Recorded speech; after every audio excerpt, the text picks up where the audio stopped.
I just finished working on my last video about the rise of sapphic pop, which heavily featured lesbian artist Chapel Roan, when she appeared back on my feed for very different reasons. When I was scripting my last video, she was the unquestioned darling of the music world, with support from across the spectrum of bop appreciators, and many praising her bold authenticity. I knew then that she was speeding headlong towards a car crash moment, where one misstep would turn her from outspoken icon to loudmouth villain. That crash came in the form of a TikTok that I was actually sent by a Patreon supporter who wanted to know what I thought about it. And it specifically is Roan talking about her frustrations at the expectations of celebrity, saying, "I don't care that abuse and harassment, stalking, whatever, is a normal thing to do to people who are famous or a little famous, whatever. I don't care that it's normal. That doesn't mean I want it. Doesn't mean that I like it. I don't want whatever the you think you're supposed to be entitled to whenever you see a celebrity. I don't give a if you think it's selfish of me to say no for a photo or for your time or for a hug. That's not normal. That's weird." The reaction was immediate and intense from the general public in the comment section and stitches, but it was also wildly varied. For some, this was an understandable request from an artist thrust into the public eye in a short amount of time. Respecting her request was common decency. It was understandable for anyone to feel overwhelmed under these circumstances. But to other people, this was an eye-roll bit of dramatics from a privileged, rich woman who was living her dreams. The thing she was complaining about was just part of the deal of fame. And it's not exactly like she isn't getting something in return. There's just bigger things to worry about in the world than whether a celebrity is tired of being recognised. And round the discourse went.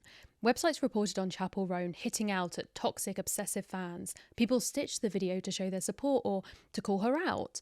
Posts popped up questioning her conflating a fan asking for a photo with crimes like stalking. People accused her of invalidating actual abuse with false equivalents. People pointed out that it's weird to expect a stranger to interact with you at any moment there in public. People countered that is the price of fame. People scoffed at her defenders for wasting energy on someone who's rich enough to not need defending. People who were previously fans talked about being put off by her being ungrateful, and on it goes. She then posted a follow-up video where she highlighted the double standards of what is seen as acceptable to do to her versus another random woman in the street that you ultimately know equally as well, or not as well as the case may be. Would you stalk her family? Would you follow her around? Would you try to dissect her life and bully her online? This lady you don't know, and she doesn't know you at all? Since releasing these videos, Roan has opened up about the specifics of behaviour that she has been subject to in recent months, having to hire security to protect herself from a stalker, being grabbed and kissed by a fan without consent, and people finding details of a flight she was going to be on and waiting for her at the airport, where, according to an interview with Rolling Stone, one man berated her about not signing an autograph until the airport police showed up. The same man was present with a group of paparazzi when she landed back at LAX. "I got home and dropped to my knees," she says. "I have a hard time crying now because of my meds, but I sobbed and was screaming." But then she cancelled 2 shows on her European tour in order to perform at and attend the VMAs. And the narrative of this ungrateful, spoilt starlet intensified. Choosing the VMAs over the tour was a sign of her choosing herself over her fans for many, even those well versed in the complexities of contracts and management controls that might have made the decision not solely in Roan's hands. She then completed her trio of PR headlines when she yelled at a photographer on the VMA's carpet to shut the fuck up. As I write this script, it's barely been weeks since the world universally adored Roan as the voice of Sapphic Summer, the figurehead of the lesbian renaissance. And now we have this. So today I want to look at this whole messy and intense fame thing and what it might be able to tell us about the dire state of empathy, not just for celebrities, but for each other, on a classic video essay journey that will take us from the toxic blind items and gossip sites of the 2000s to dangerous parasocial obsessions to Shakespeare's tragic heroes and a whole lot more in between. So settle in, maybe grab a drink and a snack, and as always, if you have ADHD like me, continue to listen to this while you're doing some other possibly more important task at the same time, and let's begin. The social contract. Fame is a kind of symbiotic relationship. Fans, or at least those that engage with a public figure in some way, contribute towards their success. In return, they get access to their work. That might be artistic work like music, acting, or writing, or contributions to leisure activities like sports people, or well-known figures in specific hobbies and interests, or those in positions of power like politicians or royalty. With the rise of social media, we also have influencers who gain success online, and to many this is a sign of some kind of decline in the public figure, but There's pretty much always been those who have gained fame for seemingly nebulous reasons beyond obvious skill and talent. Socialites and it girls, people whose popularity in their own influential social circle expands out to create their own kind of notoriety. But that balance of fame in exchange for sharing your work is a fuzzy line that often includes the expectation of sharing yourself too. In-person interactions, selfies and autographs are a big part of these expectations, coupled with a gracious and generous persona within those interactions themselves, but also access to personal information and knowledge about their private life, family and relationship status. This is all part of what has become known as celebrity culture, a symbiotic business relationship from which performers obtain wealth, honours, and social power in exchange for selling a sense of intimacy to audiences. This creates a tentative balance between dehumanization and ultra-personal connection. An individual's innermost secrets can be uncovered in the media, while the totality of them as a person remains unrevealed. But there's this belief by many that these revealed tidbits are themselves the same as knowing a person. Relationship statuses, mental health diagnoses, struggles with addiction, coverage of weddings or birthdays, these are all things that you might share with friends. Yet in reality, you don't have the same connection to these celebrities that you do to friends or even acquaintances. Knowing about someone is not the same as knowing them. Knowing about someone is not the same as knowing them. And maybe this is part of why the public opinion in these figures is so fickle, because we don't owe them a certain level of trust or support that we do for people that we know in person. If you spent any amount of time on the internet in the past few years, you've probably heard about the concept of the parasocial relationship. If we're looking at the meaning of parasocial as a term more generally, it refers to a connection between a person and someone they do not know personally. For example, a famous person or a character in a book. That in and of itself is not necessarily a bad thing. Parasocial interactions are something almost everyone will have experienced. Crying over your favourite TV character, cheering or yelling at a sports person on TV based on how well they're doing, discussing with a friend the kind of person that this or that celebrity should date based on who you think would work well together. You don't know these people, they can't hear you yelling at the TV, and in some cases they aren't even real. But I think it's actually pretty normal to feel some kind of connection like this, to be invested in someone's art or performance or life that they're willing to share to an extent. Writers and actors' job is to make these characters feel real, to have you care about their story, and real people in the public eye are fellow human beings. Wanting nice things for them and rooting for them is a pretty empathetic thing to do. Where it gets into the more worrying side of things is when these parasocial instances fall into what is often referred to as a parasocial relationship, where people are unable or unwilling to acknowledge the one-way nature of the connection. When it gets to this stage, we see everything from awkward overfamiliarity all the way up to stalking and obsession.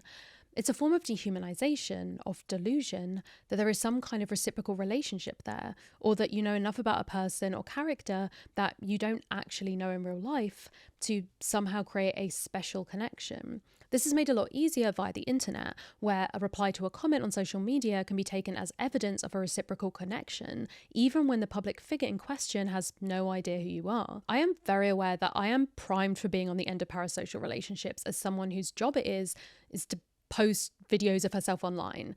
I'll get recognised on the street pretty often in London and at pretty much 100% of events in my niche like Pride or Comic-Con. On an individual interaction level, this has thankfully been very chill, but also it feels strange to me at the same time when I think about it for like more than a few seconds.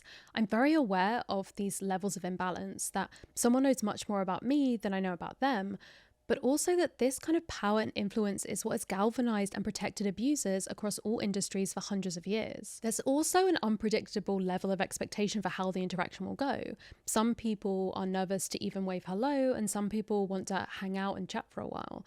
I've never had an actively bad interaction in real life, but I'm also very aware that I have always been approached at times and in places where I've been okay with it happening. I wear these big headphones in public and I walk like lesbian speed down the street, and I definitely have resting bitch face. Like, if I don't feel like interacting with other people, you'd have to be very determined to make it happen, and I'm simply not that interesting for anyone to try. Most often when I'm out and about without the headphones, just chilling, it'll end up with me and the person or people who approach me having some surprisingly in-depth discussion because we naturally have similar interests, and they're writing a paper or working in an adjacent industry or watch my video in class or something. But I would be lying if I didn't admit that if someone did approach me when I wasn't feeling up to it, I would have to make a very conscious decision between my well-being in the moment and the impact of a negative experience from that person's point of view. Not just the impact on them as an individual, like being disappointed, but also how public interactions are so often used as anecdotal evidence of someone's true self. I've seen people talk about actors or musicians not based on their work or on the testimonies of those who actually know and work with them, but on my cousin worked in a cafe and they came in and were really quiet and grumpy. That my moment of overwhelm or anxiety or just a crappy day could become a piece of public knowledge about who I am as a person. Do I perform as the on it, engaging, smiling version of Rowan Ellis, the YouTuber, to ensure that I don't become Rowan Ellis, who was too up herself to take a selfie with me in the street that one time? And this is coming from someone who hasn't experienced these issues herself in person, just watched them happen to friends and peers. YouTube as an industry has a particular risk of toxic parasocial relationships, I think, due to the nature of the site and the content posted there. We see daily vlogs or story times letting people into moments that would otherwise be totally private. We have comment sections to talk to creators. There are often unscripted elements that feel like conversation rather than a performance to a camera. There's also a depth of connection there that mean creators with following counts that might seem much lower than a traditional celebrity might garner, even those who do it as a hobby, part-time, just for fun, can find themselves with intensely engaged viewers. All it takes is one person who's far enough into the parasocial delusion to cross acceptable boundaries to break someone's sense of safety and right to privacy. Indeed, the restrictions on a public figure's privacy have always been one of the most obvious prices to pay for fame, but I think in the past few years this price has been increasing exponentially. So the first level would be paparazzi or tabloid journalists, people who themselves have a monetary reasoning behind their interest. For a long time, there was this idea of paparazzi being something that was connected to PR and marketing decisions by the celebrity themselves. Images like this one that look like sponsored posts, stories of celebrities dropping in the public consciousness, desperate for relevance, calling paparazzis themselves and telling them where they're going to be so they could gather a crowd, or coverage of Z-less weddings and parties to gain traction and earn some quick change. However, there were also those who had some of their worst moments captured without their consent by photographers looking for a payday. Before the internet and the rise of social media, these kinds of photos and stories found their way into gossip magazines or even newspapers if they were big enough stars. But there was also a sense of it as a contained audience. You might find out about it if you were invested enough to buy specialist magazines or run in the kind of social spaces that would talk about them. There was also an element of it being a contained media. Editors only have so many pages they could fill. There was a sense of priority of stories that needed to happen when you only went to print on certain dates and only a set number of times a year. But with the growth of the internet came the growth of gossip blogs. Suddenly we had 24/7 access to news stories that could be uploaded whenever they came in without journalistic restrictions in regards to ethical reporting and an infinite number of articles. In fact, the more articles, the more potential ad space and the more potential revenue. Taylor Momsen, for example, who played Jenny in Gossip Girl, had a photo on the homepage of Perez Hilton taken by a grown man up her skirt. She was on her period, so her tampon string was visible, which made it extra juicy. And she was just 16 years old at the time. There are various laws in place around the world around protection of privacy. In California, there's a law around the behavior of paparazzi, which classes them encircling someone so they don't have a clear path through as akin to false imprisonment. In France, after a photo of Kate Middleton was published where she was sunbathing topless in a private villa taken with a telephoto lens, that case went to court and the court ruled in Middleton's favour, specifically calling out a separation between the news freely reporting what is in the public's interest versus what might simply be interesting to segments of the public. In recent years, the negotiations between the press and the British royal family in the UK has been much discussed, with the so-called firm feeding the press stories to keep them relevant and in good public standing, but also forfeiting real privacy for the royal family. Videos of Princess Diana fulfilling obligations to pose and answer questions from paparazzi, even on holiday, before being allowed to continue unharassed, have spread online in recent years for obvious reasons.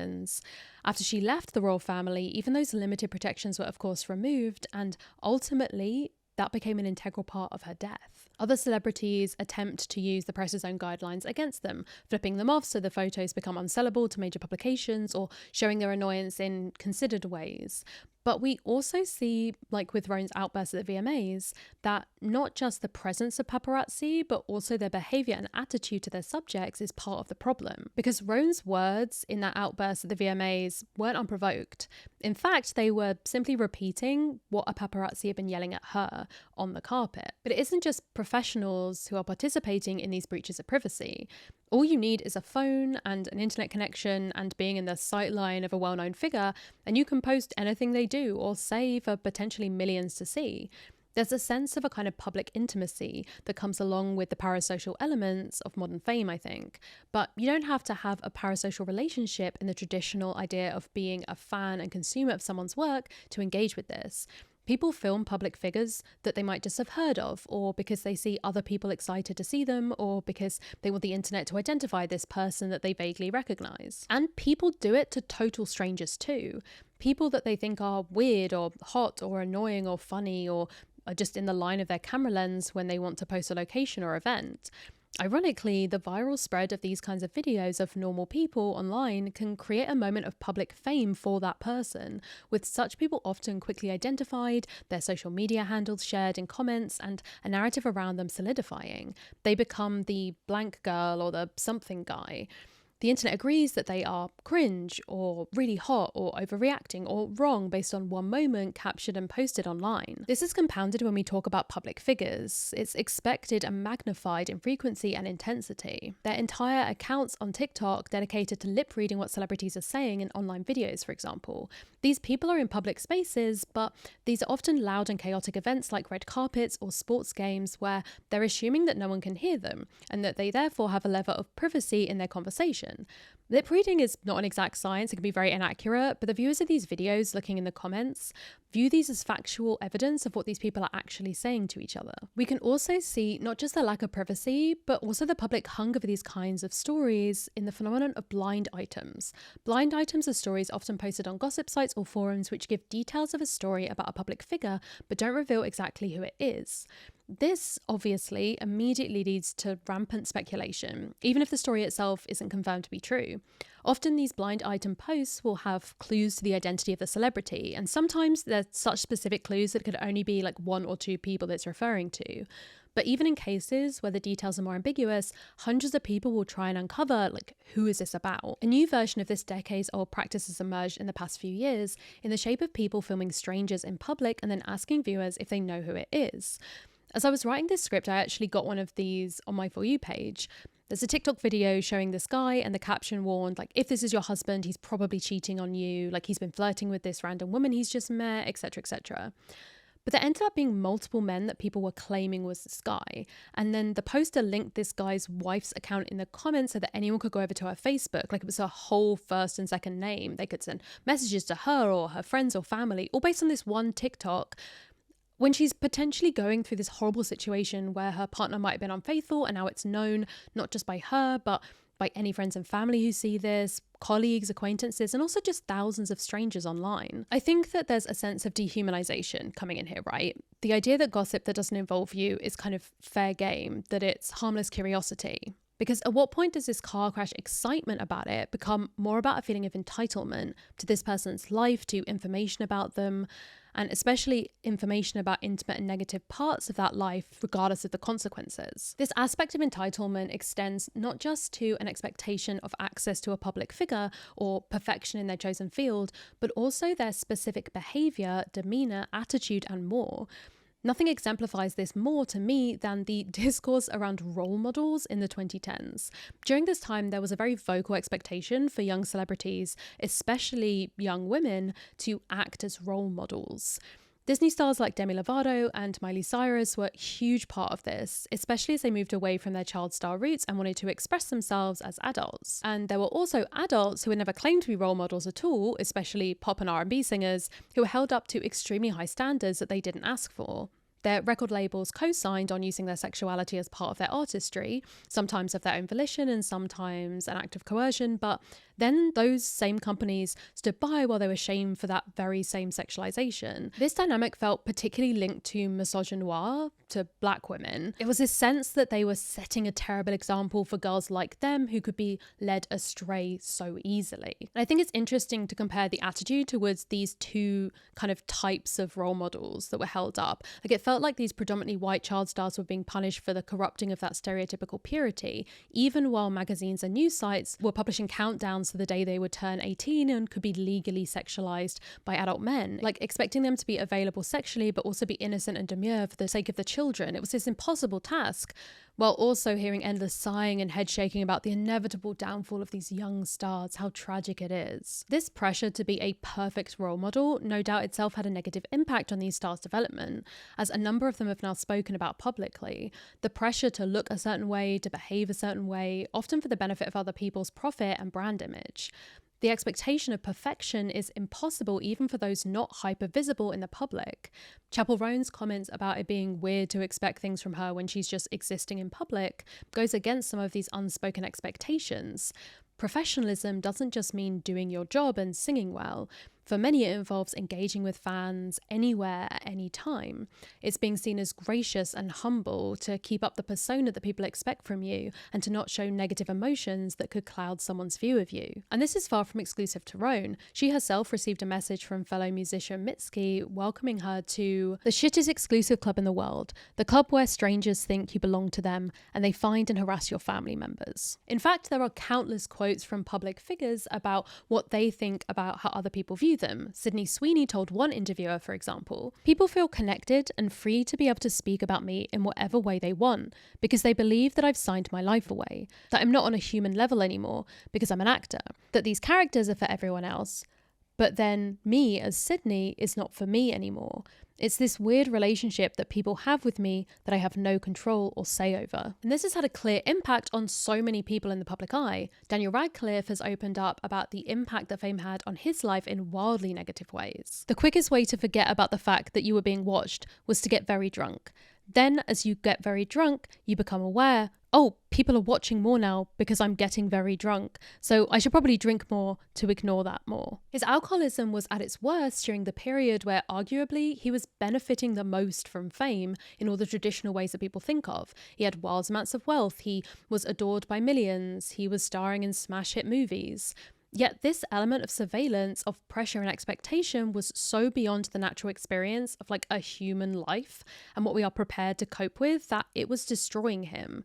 And the same sentiment was shared by actor Daniel Craig, who said in an interview, "They think it's their right to take a photo of me, and I find that incredibly intrusive. But every phone has a camera on it, so how do we stop it? We can't. So how could I go into a pub and have a few pints of Guinness and get a bit rowdy and sing a few songs when some tit's gonna film me and put it on the internet?" Keanu Reeves described it as feeling like an animal in a cage. Amanda Seyfried developed an anxiety and panic attack disorder that feels like life or death. Your body just goes into fight or flight. And Idris Elba has spoken about how it also erodes your connections to other human beings, casting doubt on any sense of trust, creating this isolation that either feeds into a chronic sense of loneliness or leads to a constant paranoia as you attempt to ignore the reality of your life. Even on your own front doorstep, you can become paranoid and constantly question, who is he? Who is she?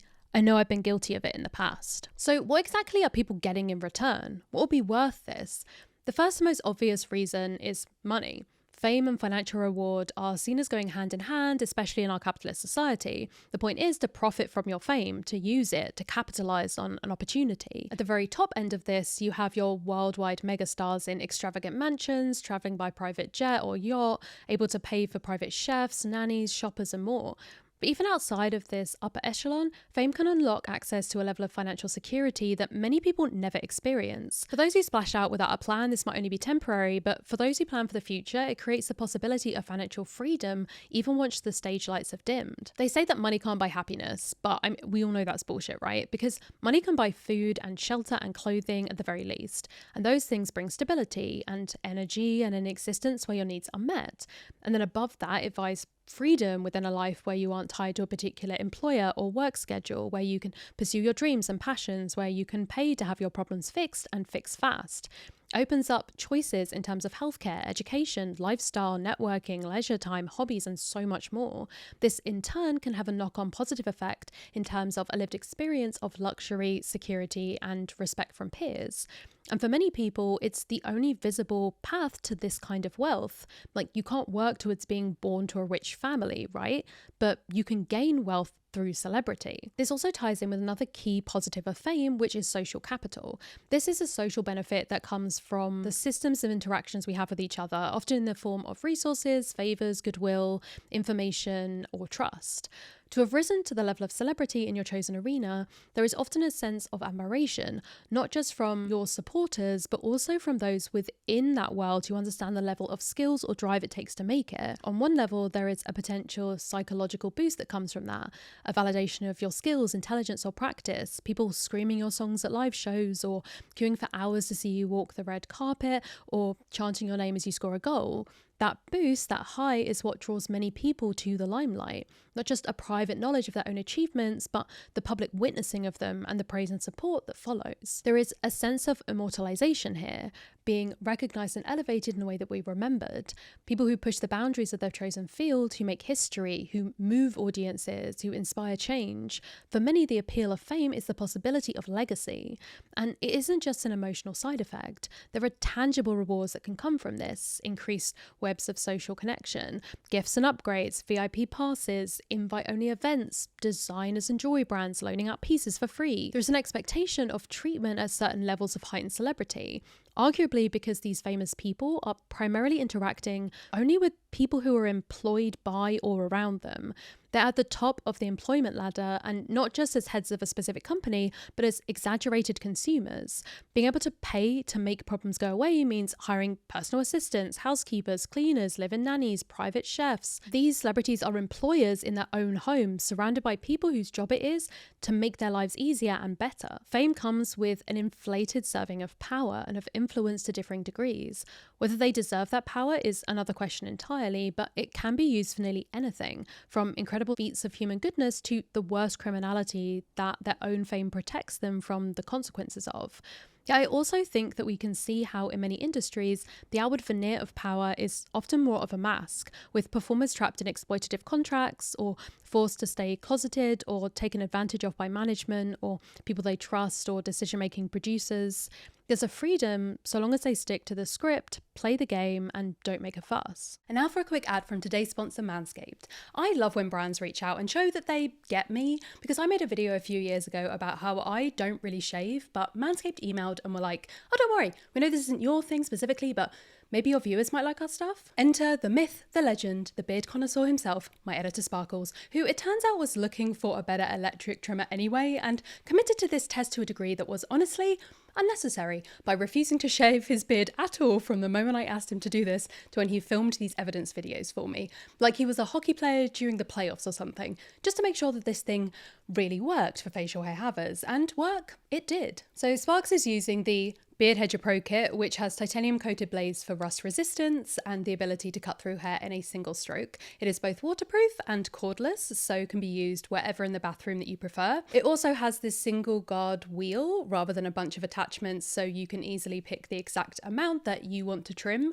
with 20 different lengths to choose from. Sparks also specifically told me to point out that it uses a normal USB-C charger, because apparently the biggest issue with his old shaver was losing the very specific charger, which then made it essentially useless. So there is that as well. If you want to check out for yourself or a hair trimming person in your life, then go to manscaped.com today to get 20% off and free international shipping when you use promo code Rowan at checkout. All right, back to the video. But they agreed to this. So the question then becomes, do celebrities agree to the downsides automatically when they gain fame? If we look at the comments and posts online about this topic, many people say, well, of course they do. You'll see the sentiment of, well, what did they expect? They were getting paid for this. I'm sure they'll survive. You know, everyone knows this comes with the territory. Oh, boo-hoo, every job has its downsides, and the upsides for celebrities are potentially so far beyond what ordinary people will be able to experience. But it's obviously more complicated than that. There is, of course, the question of how much power celebrities have within their fame, but also in acquiring it in the first place. Think about the children of family vloggers, which have been a topic of much discussion recently, for example. The parents are uploading photos and videos of them simply living their lives, It might well lead to financial stability for an entire family, savings that could let them access opportunities from career goals to educational institutions when they grow up. They're gifted the most popular toys, invited to premieres and free vacations, just for doing what they would normally be doing. What kid wouldn't love that? However, I think it's also important to look at the lack of agency and consent from the young people themselves. These are underage public figures who are often at an age where they cannot understand the implications of agreeing to be part of these channels if they were asked if they agreed at all. These parents often defend themselves by saying, "I'll stop when the kid wants to, anytime. We do it because the kids enjoy it." But would you feel able to tell your parents that not only do you want to stop making videos with them, but in doing so you're willing to give up what may be the family's sole source of income? And when we talk about public figures in spaces like the reality TV world, we also have the potential for producers to manipulate the edits to create archetypes from these real people in order to tell a better story. Someone agrees to enter a contest to find the love of their life, but comes out of it as the damned villain to the general public because of the way that they have been presented. Did the person agreeing to be on what might otherwise have just been a fun TV show also agree to come out of the experience with thousands of people dissecting their edited personality across social media to potentially become known for a manipulated exchange that was captured by ever-present cameras in a pressure cooker environment? One of the most popular reality shows from the last 3 months has been Popstar Academy, which chronicles the creation of the new global girls group Cat's Eye. You'd think that discussions around it would be about these girls' talent and excitement to hear more of their music. Instead, it seemed to focus on one member of the group, Manon. The producers of this show had unspeakable amounts of footage to work with. The editorial choices shaped the narrative of this group, who are all real people entering this industry. For some members, they created standout moments by introducing them as singular talents. Lara was brought in as an exceptional vocalist, for example. But they edited Manon's arc in a way that made it look like she was a lazy slacker who the other girls hated. They already knew who was in the band at this point. They knew they were creating a narrative about each of the members.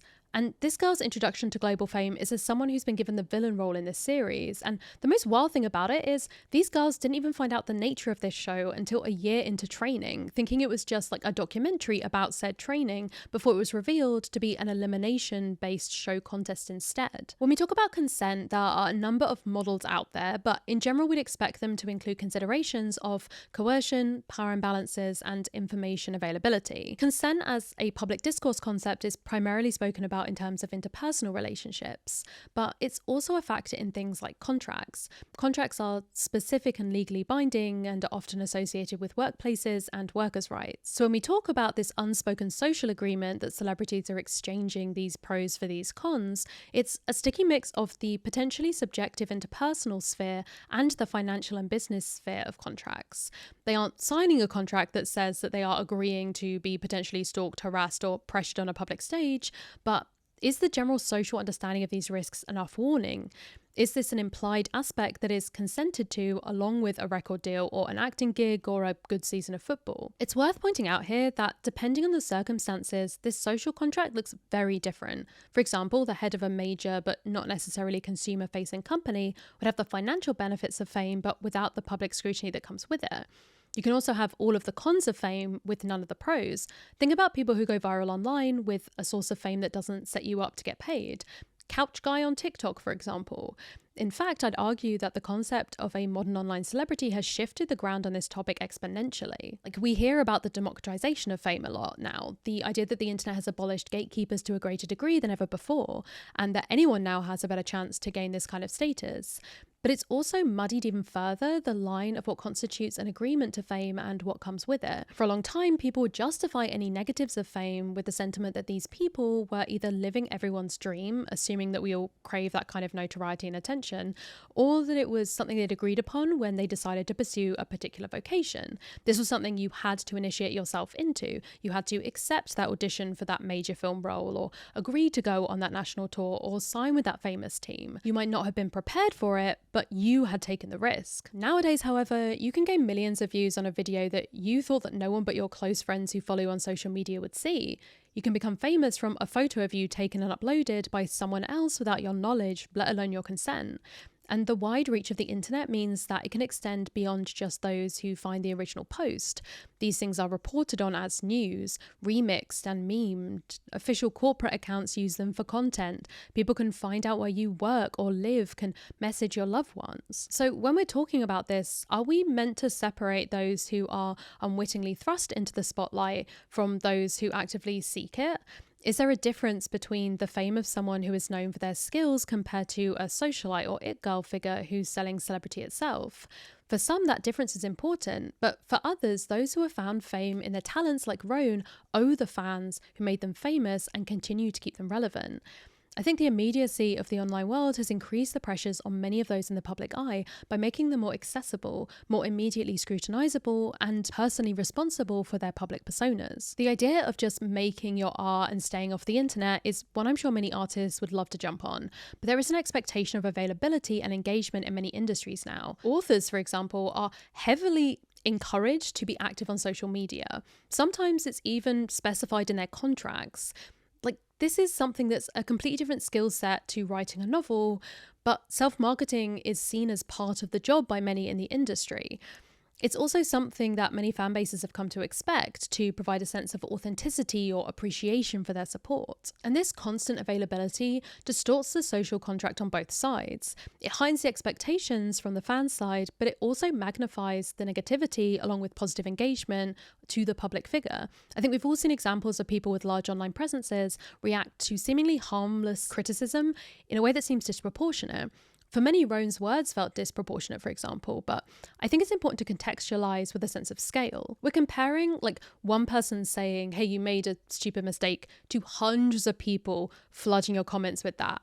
Or one request for a couple of photographs versus being mobbed when you go out in public. The reaction they're having isn't to one reasonable interaction, it's a deluge of them which can be overwhelming in and of themselves, but then are amplified because of their volume. Something that comes across as friendly advice when one person says it becomes tinged with negativity when there's this wave of it incoming. Think about worries and insecurities that you have that have popped up because 2 or 3 people have mentioned something to you. It feels like a pattern. It feels like something you should be paying attention to, something that is true. Imagine that happening about every possible insecurity you could have, but it's hundreds of people all saying it to you. In that context, I think that Roan's reaction makes a lot of sense.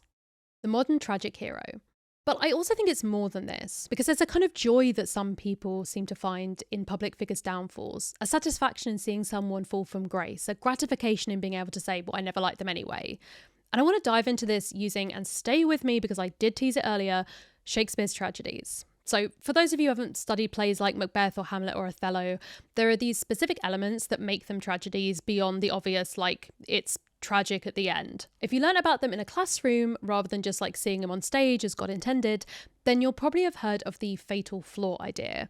A big element of Shakespearean craft, examiners love it. It's also known as the hamartia or a fragility. It predates William by actually quite a way. Aristotle was big into the genre, for example, but where Aristotle emphasized the importance of plot, Shakespeare's work digs into character with equal fervor. At the center of these stories is a character, or sometimes multiple characters, who start the play in an elevated position in society. Hamlet is a prince, Macbeth is a nobleman, Othello is a decorated general, for example, which serves to emphasize the gravity, pun not intended, of their fall into misery, depravity, and inevitably death. I don't think it's a coincidence that Shakespeare's tragedies have inspired such a huge volume of analysis, discussion, and research. These characters from hundreds of years ago are still hotly debated today. People argue about their true motivations, their struggles, their level of justification for their actions. And I think this is in large part due to being, as iconic critic Samuel Taylor Coleridge described it, constantly occupied with the world within. These plays focus deeply on the central character, not just the plot around them, but also their internal life, allowing an audience to scrutinize a hero based on his soliloquies in addition to his actions across the stage. These soliloquies, which is basically a fancy word for big long speeches that actors recite from memory as a party trick, are what allows Shakespeare's tragic heroes and villains alike to address the audience directly, to explain their reasoning, however flawed they might be, and to reveal their vulnerabilities to us.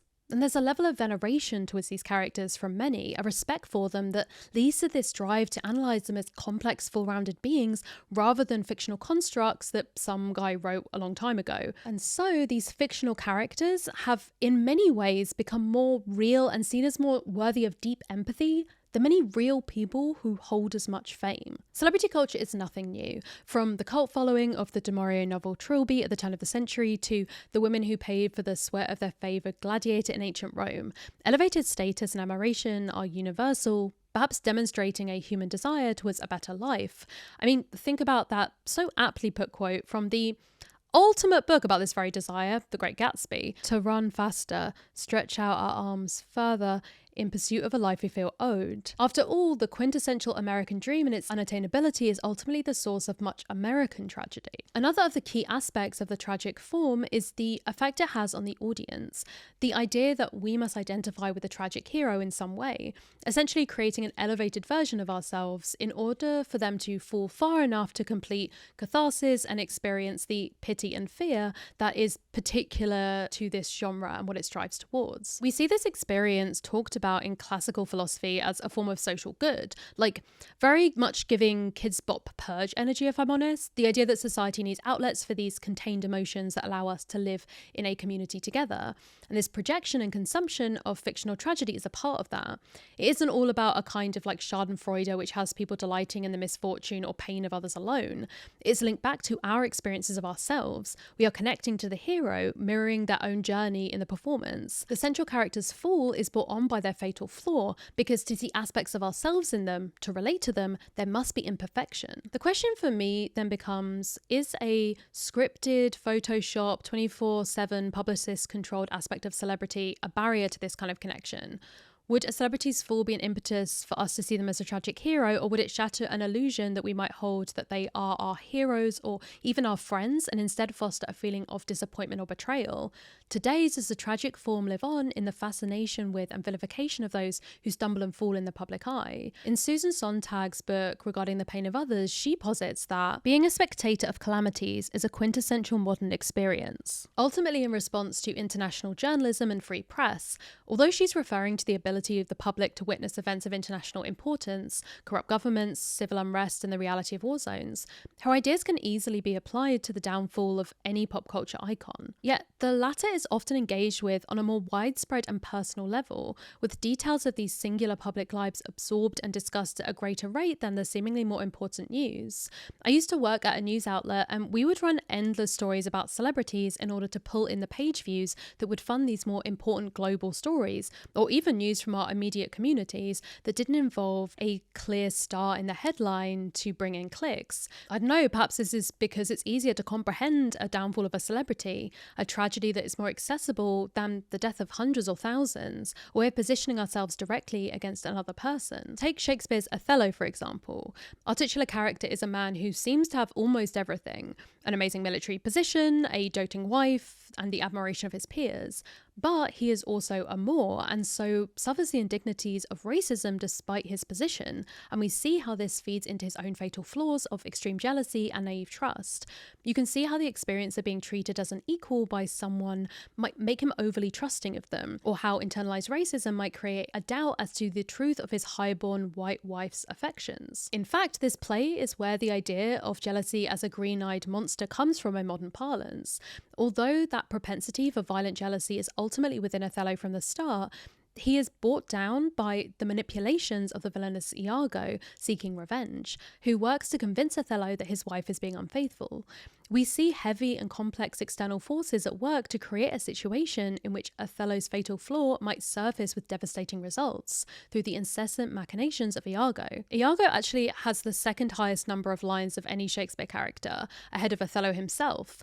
This language-heavy, goading, manipulative character can, I think, be compared to the media frenzies surrounding celebrities today, with gossip sites, paparazzi, phone tapping, comment sections, live streams, and more. Tragedy isn't the only celebrity narrative played out in the public eye. There's the comeback story, the feud, the sex scandal. But that's all they are, narratives, often stripped of their complexity and designed for entertainment, not information. It taps into the very human desires for inspiration, titillation, and damnation.